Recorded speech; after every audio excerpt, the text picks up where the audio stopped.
Okay, it's not trivial matter that in a conference on strategy we talk about medicine and health, but when you think about it, there's nothing more logical, because a democratic state cannot function without a good public health system that functions well. And I think this relates to each and every one of us. So I think it's important to know, if you don't know, that the Israeli health system, again, is standing at a strategic junction, maybe the most significant crossroad point. And it's all about, again, human rights. You know that we have a negative record in the Western world in terms of, again, doctors, meaning we do the biggest outsourcing to its doctors. 60% of new doctors in Israel throughout, again, recent years, not only since the big immigration wave from the former Soviet Union, actually study medicine abroad. In 2019, the Ministry of Health declared a big reform. It's called the Yatziv reform, that was very much needed, that basically various schools of medicine that weren't on par with the standards were closed. And this is a reform that has a lot of potential, because it's supposed to upgrade the level of medicine. On the other hand, it has many challenges.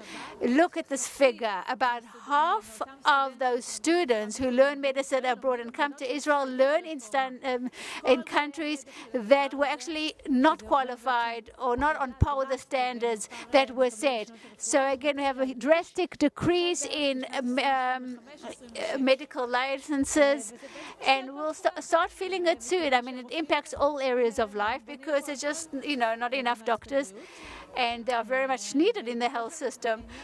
And there are many players who are trying to do something and are preparing themselves for this day that will come upon us, Reichman University, for example.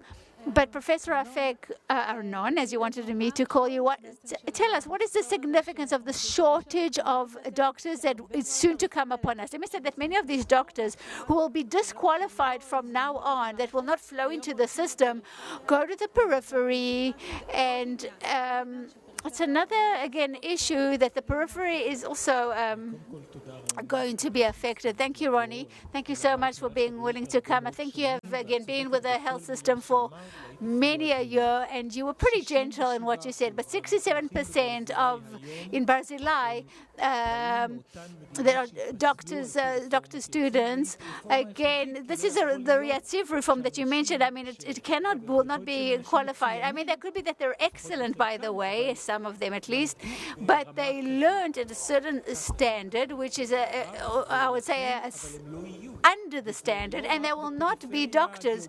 It's not only in the geographical periphery, but also in the social periphery. We're talking about more than 50%, again, of those who are, again, doing their practical work in hospitals. That means that there will not be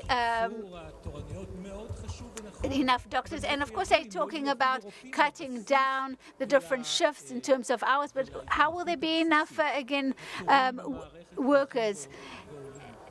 I think there are places where there are long lines. I mean, it's no longer reasonable and logical. We are deteriorating. We'll not be able to give what the people need in terms of medical needs. So, meaning that our population is growing. Yes, it's also growing older. That's right. And there are chronic diseases. And, of course, the need for medical services just keeps accelerating. Are we ready for the year 2026, 2027? The answer is no. It's not prepared, because it cannot prepare for it, because we have to carry that burden of what you mentioned. In 2022, again, 22% of the new doctors, of those who got their license, are graduates from Israeli universities. So again, just in few years, I mean, how will you be able to, again, bridge those numbers? I'm so happy that there is a medical school for medicine in Ariel. As somebody who was part of the process of establishing that school, I mean, that's great. But remember, and you mentioned this as well, how many wars did we have to fight to open up the School of Medicine in Ariel? I mean, so many people didn't support this initiative. Let me just say that the Ministry of Health, I mean, has launched many programs, some of them to subsidize, again, studies abroad, like the Norwegian model, to increase the number of available spots in universities. But let's talk about what you're doing here at the Reichman University and how it can contribute to again helping the problem. You write about the Ministry of Health. You have the Ministry of Health has the Ofakim program. It's waiting for its budget. We hope the budget will pass in these coming days, and indeed will subsidize students from abroad who will agree to come and work in the periphery. We'll talk about it in a moment, but we think it's a great model. Again, today a person can learn medicine in Israel at the expense of those who pay taxes, the taxpayers, and again the cost is very high because the state pays, and then he has the right to go work abroad. But why, I mean, must we subsidize his studies, we as taxpayers? And we'll talk about it in a moment. That is why we are proposing a different model. A person will pay in full, and if he goes to the periphery, he will get that grant. Okay, so tell us about your programs, please. And Uriel Reichman, who sat here before, and I have to say he's an amazing person, very impressive. He decided that the next, goal of the state of Israel, or at least where we have to interfere in terms of Zionism, is a university that's not afraid to say we're a Zionist university that wants to strengthen all parts of Israeli society. And he said the most important mission now is to open a new school of medicine. And for this purpose, he placed his vision before us. In a moment, I'll tell you what we did with it. And the minute that he placed it on the table, he said, let's establish a school of medicine. We turned. Of course, I got the honor. He thought I was doing him a favor. I think the university was doing me a favor for actually giving me that, merit to be able to create that first coalition of hospitals and communities. We'll talk about it in a moment.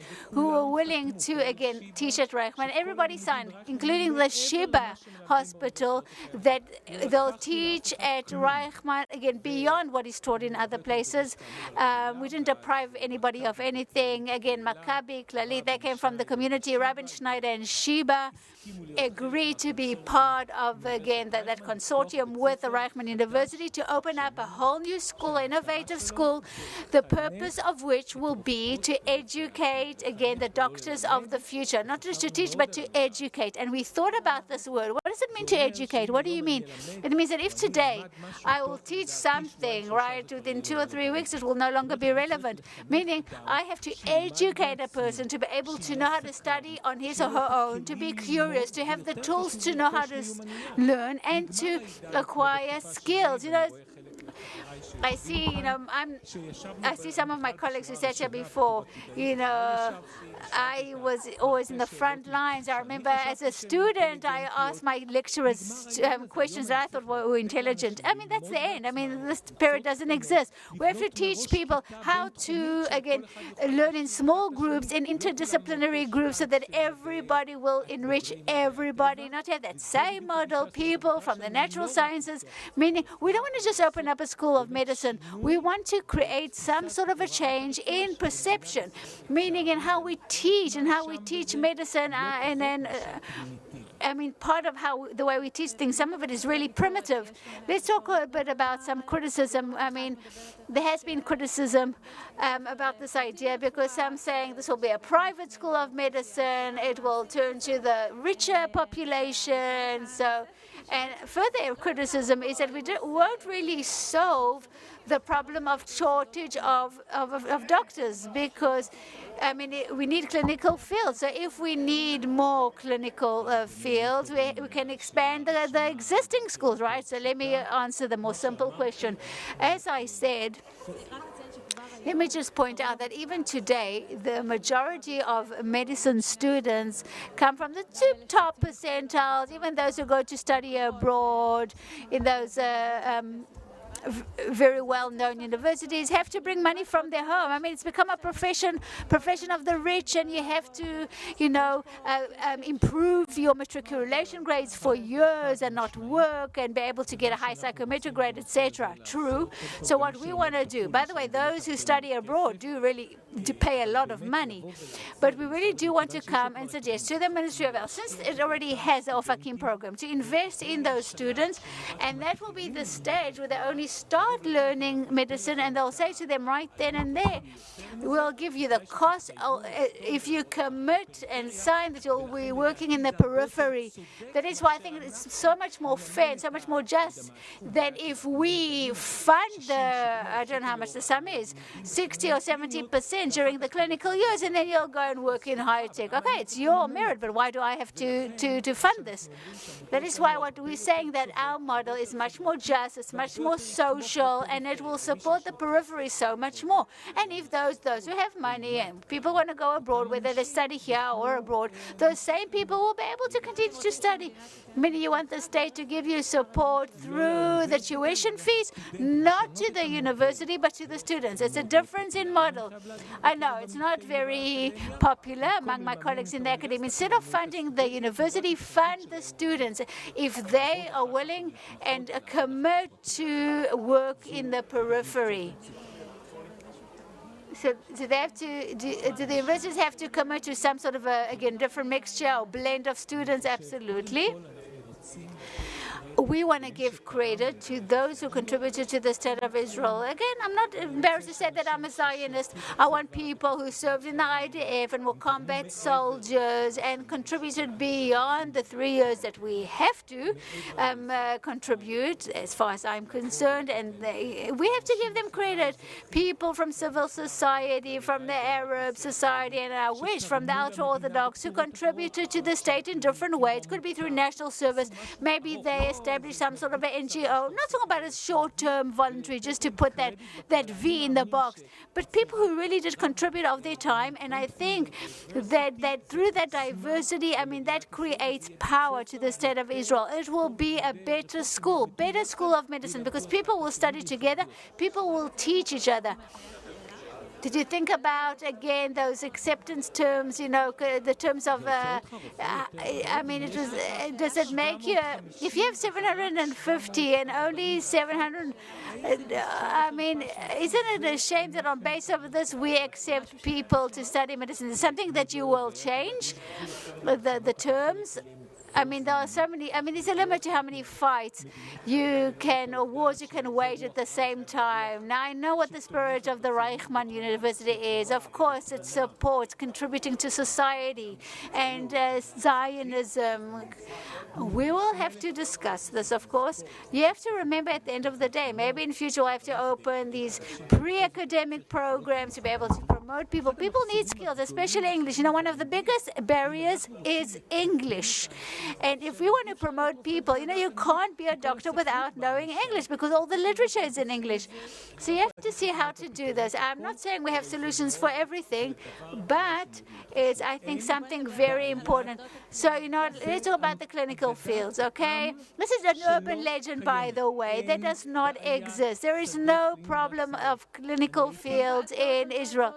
There were so many committees that determined this was the bottleneck, but it doesn't make it true just because people said it again and again. So you think tomorrow and in a year from now or two, do you think we'll be able to open up 2,000 new places for students in the hospitals as they exist today? Because when I talk about doctors in the field, I mean, they are collapsing under the yoke, beyond the regular work. I suggest to the state of Israel, I suggest the following concept. If you need another 2,000 doctors every single year, it needs more, by the way. Let's say 2,000 new doctors per annum. So our mission is to train 2,000. Now, it's even the state controller said it's not logical. I mean, we have to train in the best way possible. Now, you can ask you, the heads of the hospitals and the communities, what do you need to train them all? And then we will have to reach compromises and to find the optimal weeks of teaching, to use simulation centers. You know that pilots in the Air Force, my colleagues, I'm sorry, I'm on the ground, but my colleagues from the Air Force can tell you that 30 to 50% of the training is done via a simulator. There are universities who do not have a simulation center. And why is that? By the way, Ariel and Ben Gurion have, but maybe others too. But why not use simulation centers? You can expand the hours of teaching to the afternoon, not as an ideology, but because if the alternative is to send someone to study abroad, by the way, nobody knows what his clinical exposure is. And if everyone would devote parts of the afternoon, no harm will be done. In the communities, we're very far from exploiting what we have. This is why we decided that after one day of a clinical exposure in the community, they will study the diagnosis, and that's the core of community medicine, so that we train them according to a model of a family doctor and not an internal medicine doctor. And this is one of the most important things. This is why Maccabi and Clalit community joined us. So what you're talking about here costs a lot of money. For example, the community training costs a lot more money, 3 times more. Simulators and simulation centers, all that requires a lot. And obviously, these subsidies that we wish to see happen from abroad and perhaps here too.